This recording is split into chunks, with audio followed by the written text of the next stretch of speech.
Assalamualaikum warahmatullahi wabarakatuh. Saya Muhammad Rafizi bin Zainuddin. Nombor matrik 283782. So, tugasan idea pemasaran bagi produk makanan sejuk beku saya ialah Ain Sate Enterprise. Ain Sate Enterprise adalah sebuah perusahaan kecil dan sederhana yang dikendalikan oleh anak kelahiran Dengki Selangor. Kepakaran yang diturunkan dari warisan nenek moyang dipersembahkan kepada penduduk setempat dan luar negeri. Memulakan perniagaan kecil di Pekan Dengkil, Selangor, pelanggan Ain Sate Enterprise sedia menerima kunjungan pelanggan dine-in ataupun dibawa pulang. Kelazatan sate yang diperap sendiri pasti akan menarik pelanggannya membuat pesanan dan membeli lagi. Selain itu, Ain Sate Enterprise juga menawarkan pakej catering penghantaran terus ke rumah menerusi platform GrabFood, Foodpanda dan Lalamove. Untuk pelanggan yang ingin memasak di rumah, Ain Sate Enterprise juga menawarkan pasaran sejuk beku yang eksklusif untuk dinikmati oleh semua golongan. Tetapan harga. Ain Sate Enterprise membuat penentuan harga secara penembusan pasaran. Kaedah ini menyebabkan Ain Sate Enterprise meletakkan harga yang rendah bertujuan untuk menembusi pasaran dengan cepat dan meluas. Kaedah ini mampu menarik jumlah pembeli yang besar di samping memperolehi pembahagian pasaran yang besar oleh kerana pasaran yang sensitif terhadap harga. Perubahan harga ditetapkan berpatutan dengan pesaing dan mendapat penerimaan pasaran dalam peringkat pengenalan harga yang kompetitif dengan pesaing. Ini akan membantu produk Ain Sate Enterprise bersaing dengan pasaran luar dan pelanggan dapat membuat pilihan yang lebih pelbagai untuk membeli pada harga yang sama atau pada harga yang lebih rendah. Pelanggan boleh mendapatkan diskaun untuk pembelian Sate Enterprise apabila mereka membuat pendaftaran ahli atas pembelian kali pertama secara percuma.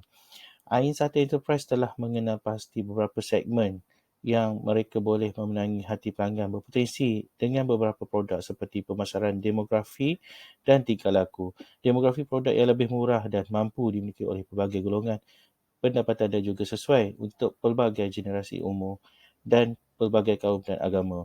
Psikologi, produk Ain Sate Enterprise mudah dan cepat dimasak. Pelanggan tidak perlu menyediakan bahan masakan tetapi perlu memasak menggunakan air fryer atau oven dalam masa kurang 10 minit. Sasaran pelanggan Ain Sate Enterprise terbahagi pada 3. Yang pertama, gaya hidup, kedua, demografi dan 3, psikologi. Untuk gaya hidup, Ain Sate Enterprise mempromosikan perniagaannya melalui platform media sosial seperti Facebook, Instagram, TikTok dan laman web serta menggunakan ejen dropship. Demografik, produk yang dikeluarkan oleh Ain Sate Enterprise ini berpatutan dan sesuai untuk semua golongan pendapatan sama ada pendapatan rendah kepada pendapatan tinggi. Ain Sate Enterprise ini juga sesuai untuk golongan lelaki dan wanita dan pembeli dari pelbagai etnik dan agama. Sasaran boleh menjadi semua peringkat pengguna pendapatan. Psikologi, produk sejuk beku Ain Sate Enterprise disediakan sesuai untuk mereka yang ingin segera dalam proses memasak dengan mudah dan cepat. Pembeli tidak perlu menyediakan bahan masakan tapi perlu digoreng oleh dalam masa yang singkat dan boleh dibeli dengan harga yang murah dan berpatutan.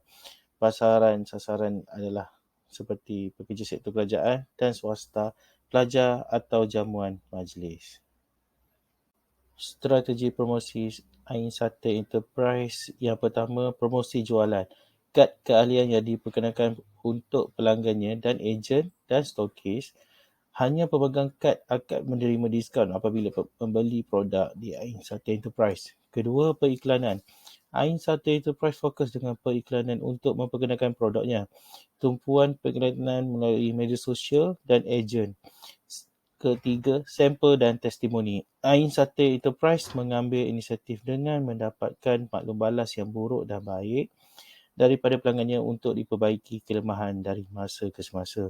Slogan Ain Sate Enterprise, kalau sedap cerita kepada kawan-kawan, kalau tak sedap beritahu kami dan anda akan menerima voucher diskaun untuk pembelian seterusnya. Keempat, jualan langsung. Restoran Ain Sate Enterprise yang bertempat di Pekan Dengkil, Selangor sedia menerima kunjungan pelanggan baru dan tetapnya setiap hari dari jam 10 pagi sehingga 10 malam. Strategi pengedaran Ain Sate Enterprise membuka restoran di Pekan Dengkil, Selangor dan sentiasa aktif membantu ejen untuk melakukan pasaran. Kaedah ini telah membantu pelanggan setianya atau baru untuk membeli terus. Konsep ejen atau stokis sangat membantu Ain Sate Enterprise menaikkan jenama sedia ada dengan adanya sistem yang mudah untuk mengambil permintaan ejen juga merupakan strategi antara pengedaran kepada pengguna akhir. Pemilik restoran Ain Sate Enterprise turun padang untuk mempromosikan sate sejuk bekunya di majlis dan jamuan berjaya menarik minat pelanggan yang baru untuk dikembangkan kelazatan sate kepada bakal pelanggannya. Ain Sate Enterprise turut serta karnival atau majlis yang dianjurkan oleh pihak kerajaan dan swasta seperti Jom Heboh, Festival Makanan Tradisi Rakyat Malaysia, Makan Fest dan sebagainya banyak memberi kesan positif kepada perniagaannya. Penghantaran makanan Ain Sate Enterprise melalui aplikasi GrabFood, Foodpanda dan Lalamove memudahkan pelanggannya membuat tempah terus ke rumah, tempat kerja atau sebagainya. Sekian sahaja pembincangan daripada saya. Assalamualaikum warahmatullahi wabarakatuh.